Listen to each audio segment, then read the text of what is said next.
부산에서 상당히 좀 기가 막힌 판결이 있어가고요. 귀가하던 여대생을 살해하고 시신을 유기했던 20대가 2심에서 감형이 됐습니다. 1심은 무기징역이었어요. 근데 2심은 25년이었죠.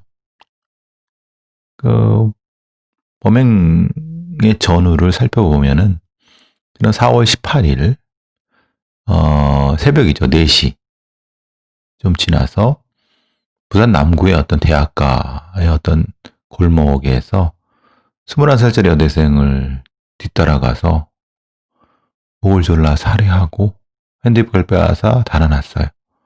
그리고 시신을 차량 밑에 유기했다가 다시 돌아와서 현장을 확인했어요. 그러니까 이게 상황을 보시면은 죽였어요. 그러니까 말하자면 목을 졸라 일단 죽은 걸 확인을 하고 그러니까 말하자면은 때려갖고 뭐 핸드폰을 뺏고 뭐 그런 것이 아니라 애초에 목을 졸라서 죽인 다음에 그 다음에 핸드백을 뺏었어요. 그리고 그 시신을 유기를 했고 그리고 다시 와서 확인을 했어요. 이거는 우발적으로 말하자면 죽인 후에 무엇인가 뭐 죄책감이 들어서 뭐 이거 하고는 관련이 없죠. 그래서 이제 1심에서도 판결이 그대로 났어요. 그러니까 무기징역이죠. 어쨌든 이것은 계획적인 강도살인이기 때문에. 근데 문제는 2심에서 25년이 됐어요. 얘 나이가 지금 20대니까 25이에요. 25년. 원래 30 넘어가면 더 깎일 수도 있어요. 45대, 40대, 이 정도면 40대 초반, 30대 말, 30대 후반에도 나올 수 있어요. 소위 말하는 가석방 될 가능성이 높으니까. 근데 왜 그랬느냐? 참, 이 판사들 생각이 참 희한한 게.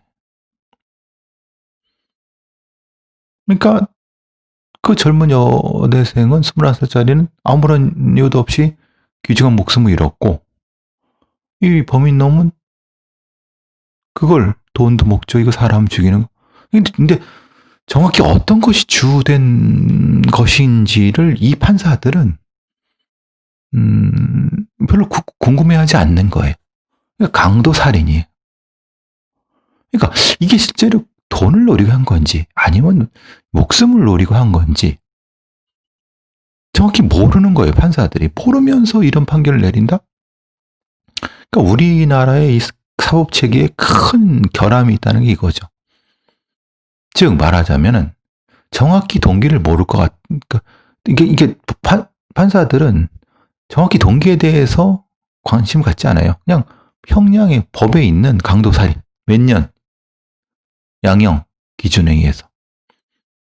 그러니까 정확히 얘가 왜 사람을 죽였으며 구체적인 동기가 무엇이며 그 과정 속에서 이 범죄자의 위험성에 대해서 사회적 위험성, 개인적 위험성, 그리고 피해자의 피해 회복 불능을 따져서 각각에 대해서 평정을 해서 누적해서 미국식으로 그래서 징역 300년 아니면 종신형 뭐 이런 식으로 가석방 불가능한 이 정도라고 하면 근데 여기는 그러니까 무기징역을 1심에 무기징역을 때려도 그냥 강도살인을 무기징역 때려버리니까 2심에서는 무기징역 다음에는 유기징역 30년 상한. 그래서 2심에서는 뭐냐면 2심에 왔을 때 뉘우치고 있다. 여러분 다 뉘우쳐요. 내가 지금 이 범인놈이 지금 무기징역 평생 볕을 못 받을 것 같은데 안 뉘우치나요? 그럼 그게 진짜 뉘우친 건가요? 그리고 이런 놈들이, 변호사 놈들이 계속 그 반성문 써대고, 막 하루에도 몇 장씩 반성문 써대고 그래요. 그대로 변호사 놈들이 불러, 준 대로 그대로 써요. 판사 놈들 읽지도 않아요. 그거 뭐 읽겠습니까? 깊이 뉘우친다. 지들이 어떻게 알아요, 판사, 니네들이. 돌대가리들이 어떻게 알겠어요, 판사들이. 네, 피해자 측과 원만히 합의했다. 피해자는 죽었어요. 그럼 피해자 가족을 얘기하는 거죠. 피해자 가족하고 무슨 관련이 있어요? 결국은 피해자 가족한테 돈을 짚어줬다는 거잖아요. 예? 이러해서 무기징역에서 25년으로 감형을 했어요. 이따위 판결이 길 가는 21살짜리 여자를 아무 이유 없이 돈을 노리고, 아니면 도대체 동기도 모르는 상태에서 사람을 죽이고 유기해서 그랬는데, 그런 놈에 대한 판결이 이거예요. 2심 판결이. 참 대한민국은 범죄자 살기 참 좋은 나라예요. 사람 하나 이렇게 무참히 죽이고도 25년, 3심 감면 뭐 20년 정도 받겠죠? 뭐 어땠죠? 그러고 가석방이면 10몇 년 채우면은 25이니까 30몇 살도 나와요.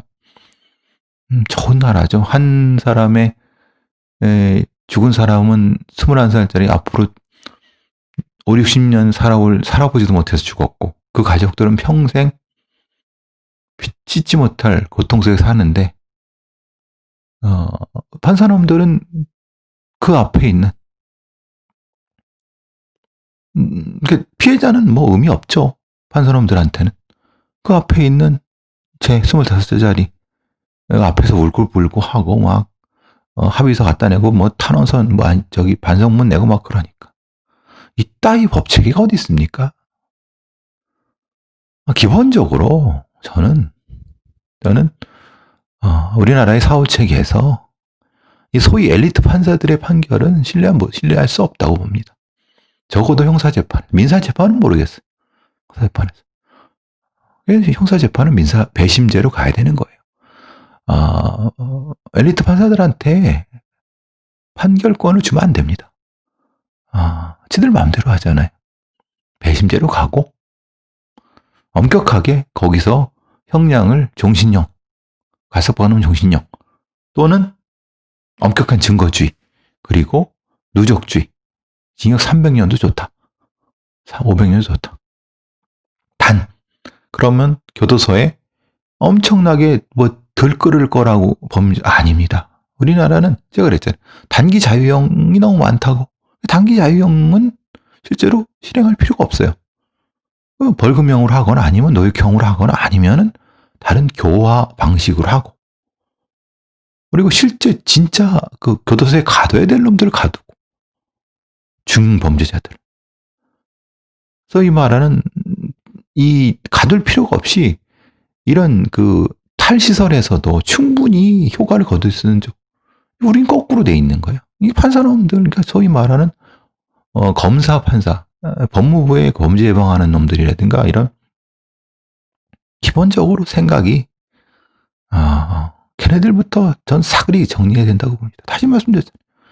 우리나라에 이런 사고를 다룬 쪽에 판사들도 주요 지방법원장들은 선고제로 가고 배심제로 가는 거. 언제까지 이따위 판결을 우리가 감내해야 됩니까, 국민들이? 이러고도 안전한 나라를, 이런 개판 판결을,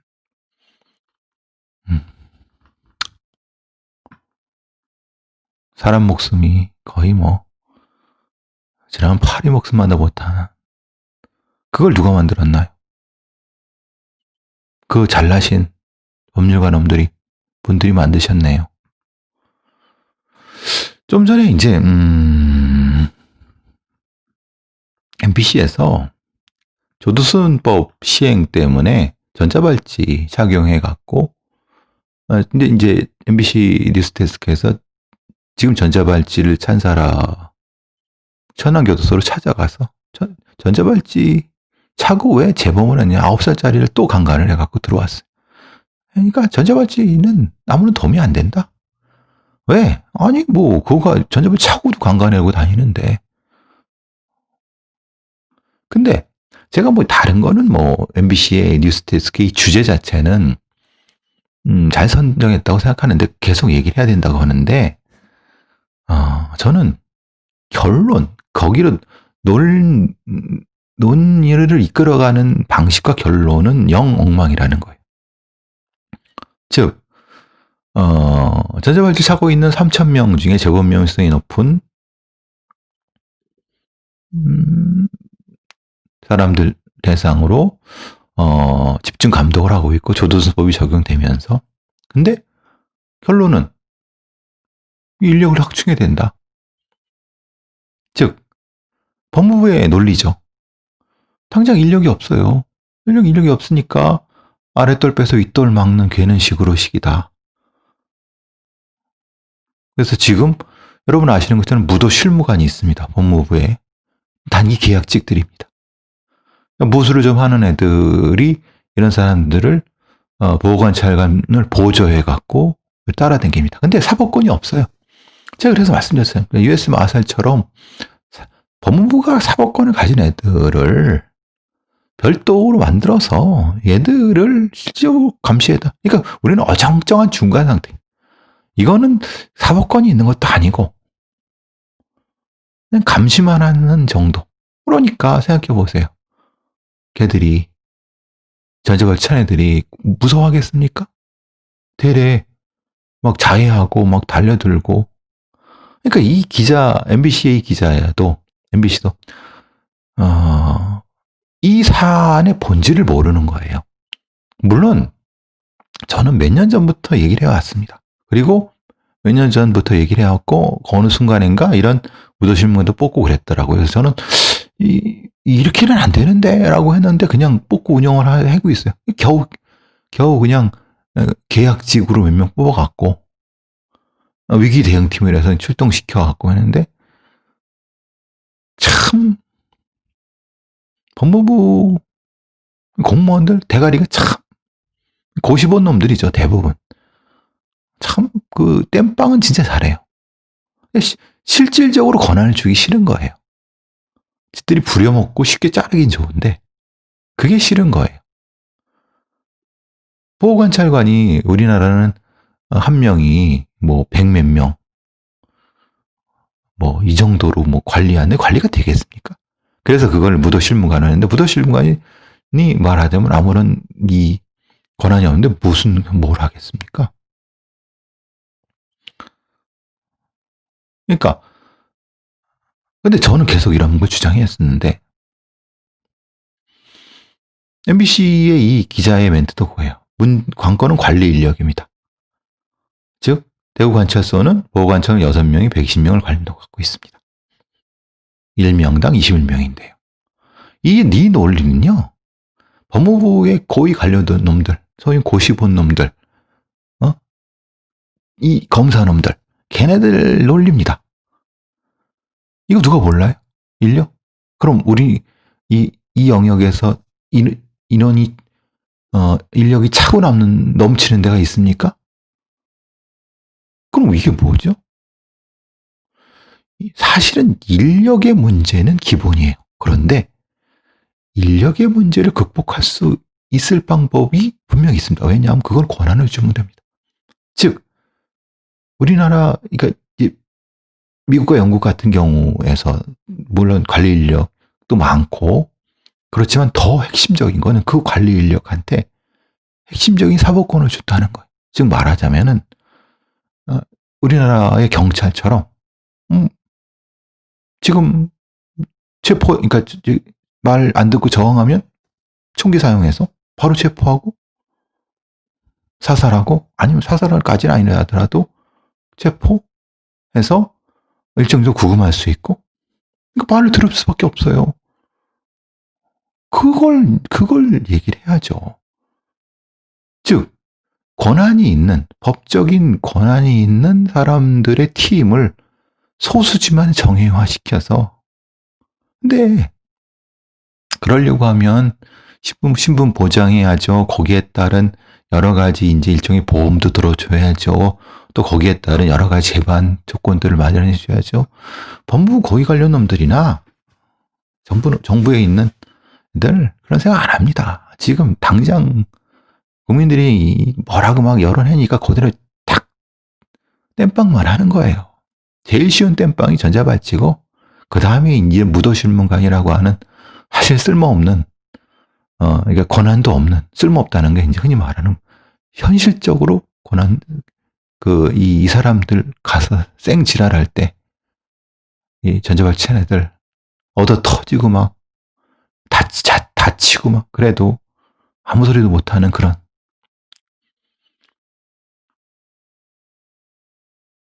근데 이 서울 보호관찰서 보호관찰관이란 멘트가 또 가관입니다. 솔직히 재범은 신의 영역이라고 직원들께 표현을 하거든요라고 합니다. 이 정확히 그러니까 공무원 마인드예요. 그러니까 재범을 할지 안 할지는 모른다. 아니 왜 모릅니까? 관리를 하면은 재범을 안 하겠죠. 재범률이 떨어진다고 법무부에서 얘기를 하고 있는데 이 사람은 거꾸로 말하는 거예요.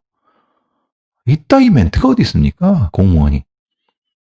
자, 다시 말하면 정확히 권한을 가진 사람이 감시를 하고 관리를 하고 거기에 따라서 문제를 일으키면 다시 구금하고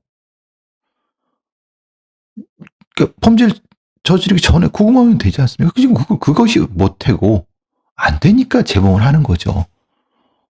말 같지도 않은 소리를 서울 보관차관이 하고 있는 걸 그걸 이게 무슨 소리인지도 모르고 MBC에서는 멘트를 내보냅니다. 기가 막힌 거죠. 거기에다가 별로 이 재범 방지와는 관련 없는 범죄 심리학과 교수의 멘트를 따고 소위 말하는 프로파일러라고 하는 사람의 멘트를 따갖고 엉뚱한 되도 않는 소리를 해갖고 하는 거죠. 핵심적인 거는 미국의 MTC처럼 정확히 재범 방지 위험도가 높은 범죄자, 그러니까 수용자들의 재범 방지를 위해서 무엇이 필요한지에 대한 기초 연구가 필요한 거죠. 그게 먼저입니다. 첫 번째 그게 먼저고 그거에 따라서 치료를 하든 구금을 하든 그게 결정이 되는데 지금은 그냥 그러니까 치료를 먼저 해야 된다. 관리 인력이 있어야 된다라고만 해요. 어떤 인력이 얼마나 필요한지를 모르는데 행여나 국회의원 놈들이나 이 고위 관료들이 주겠습니까? 정확한 마스터 플랜이 있어야 되죠. 그러니까 그 인식 벌써 한 3, 4년, 5, 6년 전에 인식을 넘어가지 못하는 겁니다. 기자도 그렇고 소위 이 자칭 범죄심리 전문가라는 교수도 그렇고 왜 쓸데없이 나와서 떠드는 프로파일러라는 사람도 그렇고. 즉 치밀한 과학적인 연구가 선행되고 연구를 하면서 이 경우는 재범에 대한 수치를 파악했을 때 재범 높다. 그럼 더 구금해야 된다. 아니면 재범은 전차발찌로도 된다. 그리고 그 부분은 어떤 인력이 필요하다. 어떤 이런 정확하고도 정교한 것이 필요한 거죠. 그 얘기가 필요한 거예요. 근데 그나마 이런 그냥 주제를 가지고 뉴스데스크에서 특집 기사라도 써서 그래도 고맙지만은 한 단계 더 나가라면 좀 더 깊은 그리고 제대로 된 전문가한테 자문을 얻어서 그리고 제대로 된 어떤 외국의 사례를 찾아서 좀 더 이제 현실적이고 좀 더 실현 가능하면서도 핵심적인 대안을 내놔야죠. 이거 그냥 다른 데서 베낀 정도 아니면 그냥 수박 겉핥기식으로 그리고 전문가도 아닌 되도 않는 소리 떠들어대는 사람들 이게 참 답답합니다. 가짜 전문가들 가짜들이 그냥 되도 않는 소리 해야 되니까 시민들이 헷갈려요. 전자발찌를 더 해야 된다는 거예요? 그러면 무도실무가 더 뽑아야 된다는 거야? 그럼 인력의 문제야? 인력의 문제 맞죠. 우리나라 이 공무원 사회에서, 특히 안전 영역에서 인력 부족한 데가 얼마나 많습니까? 그러면 인력의 문제는 기본으로 하고, 어떤 인력을 어떻게 육성할 것인가, 양성할 것인가, 그리고 그분은 어떻게 처우를 할 것인가, 그리고 지금 인력을 못 가져온다면 중간 차선은 뭐냐, 그리고 그러기 위해서는 어떻게 노력해야 된다. 거기까지 들어가야죠. 그게 언론의 역할이죠. 그리고 그런 거를 제대로 된 전문가한테 묻고, 그럼 그 제대로 된 전문가가 용기를 받아서 더 그쪽으로 연구를 더 하고, 같이 협업해서 거의 그 공무원 놈들이라든가 이런 정치인들을, 생각 없는 정치인들을 추동해내는 이런 방식이 돼야 되죠. 참 답답합니다.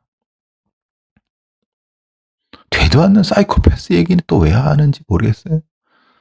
아동성 범죄자와 사이코패스는 영역이 전혀 다릅니다. 되도 않는데 갖다 사이코 다 그냥 붙이니까 이게 개나 소나다. 사이코패스, 성범죄 영역, 재범 영역에 왜 사이코패스가 필요합니까? 참 기가 막힌 노릇입니다. 어쨌든 이춘재, 법원에서 이춘재 8차 사건, 정확히 말하면 사건의 지금 논란이 많습니다. 경찰에서는 제가 보기엔 그렇습니다. 국가수를 보호하기 위해서 조작이 아니다, 오류다, 해석상의 오류다 라고 하는 거고, 검찰 쪽에서는 국가수를 끌어내려야 되니까 조작이다. 그럼 조작은 고의성이 있는 거죠. 그럼 국가수가 책임을 져야 되는 거고, 아니면 담당이 책임을 져야 되는 거지만, 오류, 피치 못할 어떤 그냥 약간의 생략, 이거는 고의성이 없는 거지 않습니까? 결과적인. 그러니까 이제 치열한 거죠. 경기남부경찰청과 수원지검이 서로 지금 2번씩 치고받았습니다. 그래서 그러면 한번 해보지 뭐. 이제 모발 남아있잖아, 국가수에서. 근데 법원에서는 국가기록원에 압수수색 영장을 기각했습니다. 저는 오늘 오태훈의 시사본부에서 얘기할 때,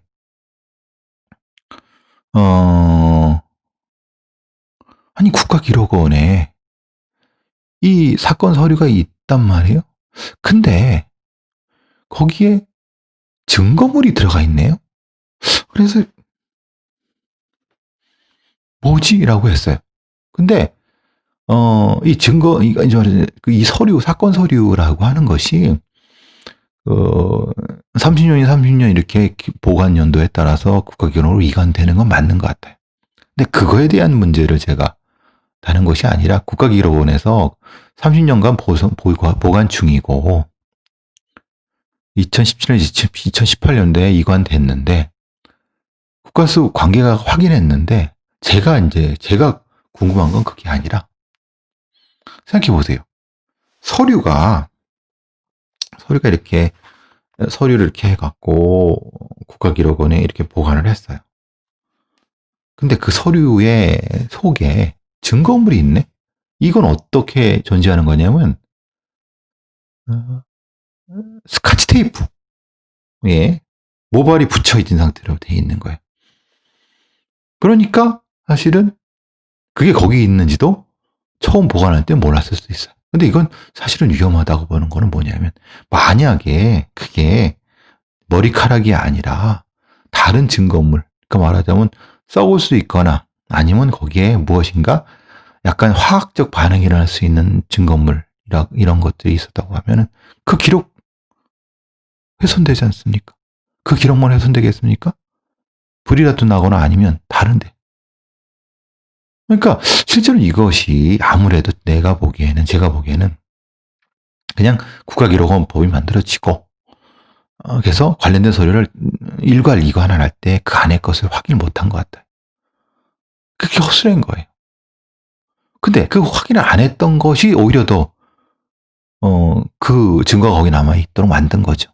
근데 문제는 남아있으면 뭐 합니까? 영장을 기각해갖고 그거를 함부로 가져나올 수가 없는데. 이제는 뭐 기록만 가지고 수사할 수밖에 없어요. 그게 실제로 그 모발을 진짜 검찰 말대로 조작을 한 건지 뭔지 모르겠는 건데. 그만큼 아직 디테일이 약합니다. 그러니까 이거는 이춘재 사건하고는 관련이 없지만 어쨌든 참 대한민국 많이 허술하죠. 이거 뭔가 하는데 좀 엉성해. 그건 뭐 그렇다고 쳐도 제가 한 달 전에 어떤 분한테 이제 소설을 쓰시는 분한테 자문을 한번 요청을 받았어요. 어떤 사람, 어떤 친한 어떤 친구가 남자 둘이 친한 친구인데 갑자기 특별한 이유도 없이 사람을 그 친한 친구 A가 친한 친구 B를 공격을 했어요. 그래서 죽었어요.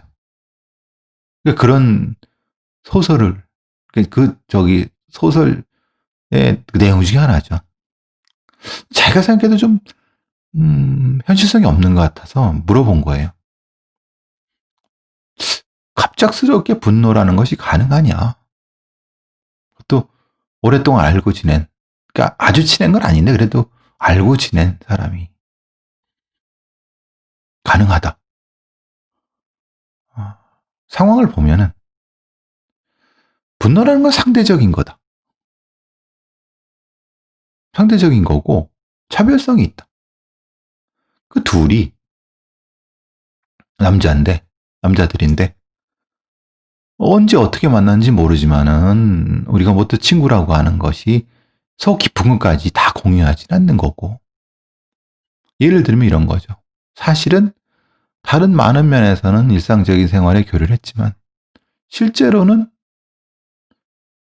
B란 애가 사실은 양성애자, 동성애자였고 A란 애는 사실은 뭐 동성애자는 아니었는데 말하자면 요즘 뭐 교육받은 애들처럼 동성애 뭐 그래 인정해 뭐 이 정도 아주 진보적인 생각을 가진 것처럼. 근데 어느 순간인가 사실 자기가 뭐가 우연적인지 모르게 동성애적인 형태의 감정을 그 다른 남자한테 얘기를 한 거죠. 깜짝 놀란 거죠. 그래서 하지 말아야 될 소리. 흔히 말하는 우리가 동성애자한테 하는 비하적인 얘기가 있잖아요. 근데 그 비하적인 얘기는 이 B라는 사람은 다른 사람한테는 들었었어요. 근데 자기를 이해해 줄 거라고 생각했던 친구한테, 그것도 조금 친한 친구한테 아주 모욕적인 얘기를 듣고 그랬어요. 그럼 이 B라는 사람이 A라는 사람한테 어떤 반응을 보일까요? 극도의 분노가 오를 수 있습니다. 그리고 일종의 배신감을 느낄 수 있죠. 분노는 상대적인 겁니다. 그러니까 죽일 수 있다고 대답을 해드렸어요. 그리고 그 죽이는 거는 아마도 다른 흉기보다는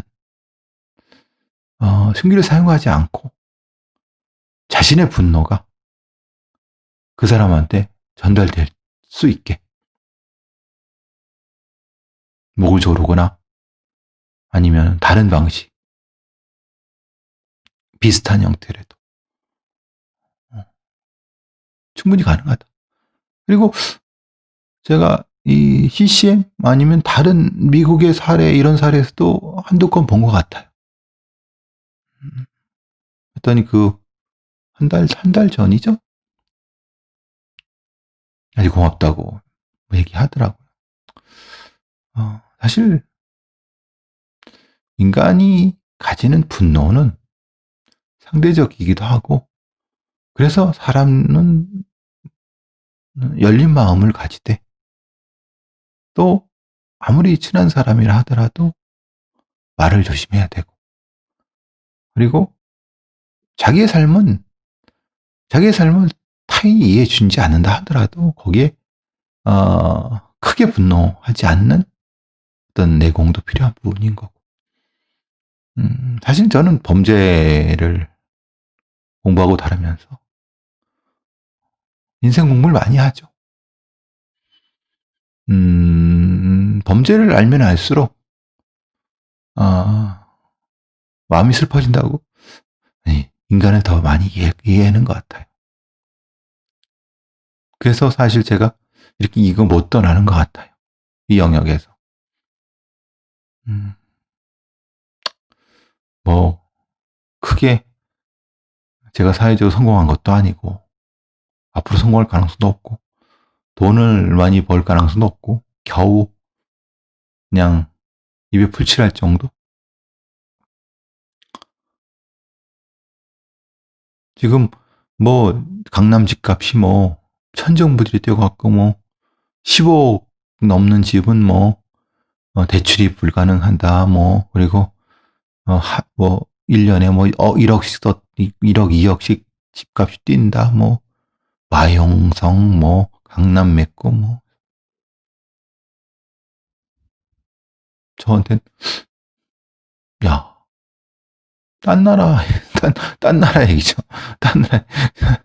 아마 저하고 아마 생각이 비슷하실 겁니다. 딴 나라 얘기죠.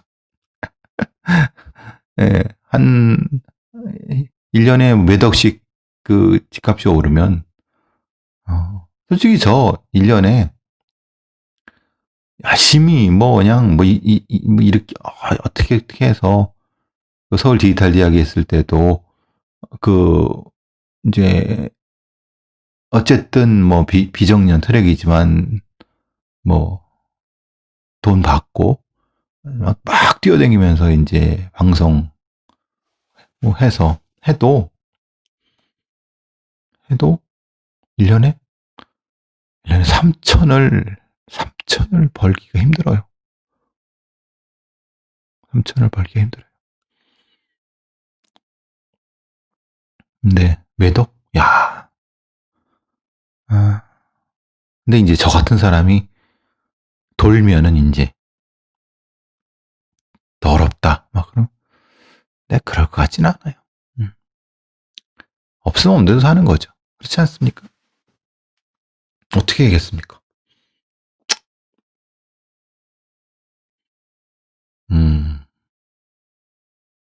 뭐 방법이 없죠. 생긴 대로 살아야지. 그래서 저야 뭐 이미 뭐 젊은 사람들이 걱정입니다. 집이나 직장생활에서 집이나 살까 걱정인데, 뭐 이게 뭐 시간이 지나니까 너무 딴소리 안 해요. 예, 오늘 여기까지 할게요.